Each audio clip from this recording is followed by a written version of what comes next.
There's a family of four who share very much the similar values as normal families today share.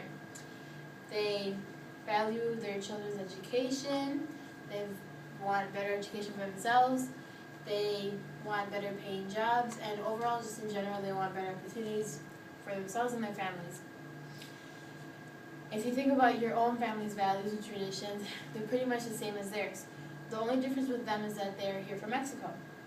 They came here legally with a work visa, but that visa has recently expired, so now technically they're here illegally. They pay their taxes just like any other American citizen, but paying your taxes comes along with getting benefits. Now if you think about paying your own taxes, just like anybody else does, but you don't receive the benefits. This is how this family feels, because since they're not from here, they don't receive the same benefits as everybody else. This is where the reform comes into play, and this reform will help immigrant workers, it'll help American workers, it'll also help the U.S. economy. And the ways that this reform will help is that it will help with the working and the middle class Americans. It'll help with U.S. jobs, and I will also talk about how having these illegal immigrants here illegally is actually better than having them just being deported back to their home countries. My first point is that the reform will help stimulate the economy by providing more money opportunities. Now, a lot of people today think that these immigrant workers cost a lot of money because they think that they don't pay taxes and they don't contribute to the economy. But in reality, they do the complete opposite.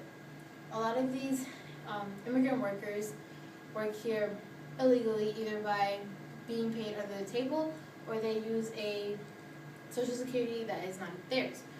If the reform is to pass, they will become legal workers, therefore earning higher wages, and it will also help raise wages for all Americans by $470 billion, and it will also increase the gross domestic product by $832 billion over a decade. One of the biggest issues today is that the baby boomers that were born a while ago are now going either into retirement or they are soon to be going into retirement. And there is a mini crisis going around that they don't know how these baby boomers are going to be supported in their retirement. But if the reform is to pass, it will help support these retirees because there are so many illegal immigrant workers. It will also help increase the wages and the gross domestic product. Secondly, the reform will help with U.S. jobs. Now, a lot of people think that these immigrant workers come here and they steal American workers' jobs, but that's not true. In reality, the immigrant workers and the American workers are pretty much coherent, so they complete each other, they complement each other. Now, with the whole thing that they steal the jobs isn't necessarily true, because Nancy Cook did a study and she wrote in an article of immigrants bring labor to our economy so jobs can get done. She shows that a quarter of the new businesses in 2011 alone were immigrant-owned, and these immigrant-owned small businesses employ 4.7 million people. Now, if you think about it, if you want to deport all these people back to their home countries, you're going to make 4.7 million people become unemployed, which will increase the employment rate, and it'll probably put our economy worse than it already is. If this reform is to pass, it shows that $121,000 will be created each year, and that will be an increase to everything. These people come here to get educated here because they know this land is very optimistic and it gives out a lot of opportunities. But if they can't stay here, then what's the whole point of them being educated here? We should be smart about things and let them stay here to help our economy. Thirdly, a lot of people think that the solution to all of this immigration is that they should be deported.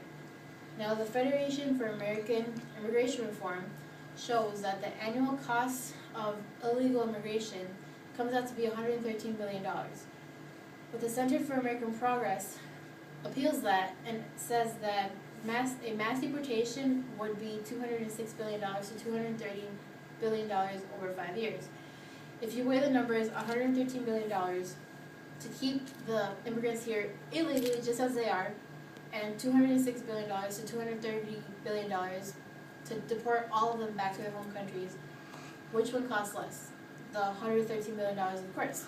So technically, having them here illegally is better than having them being deported if you are against immigration. The reform helps the working class. It'll help create more jobs and sustain the economy. And if we keep these immigrants here illegally, if you're against immigration, it'll also help the economy by helping save money by not deporting all these people.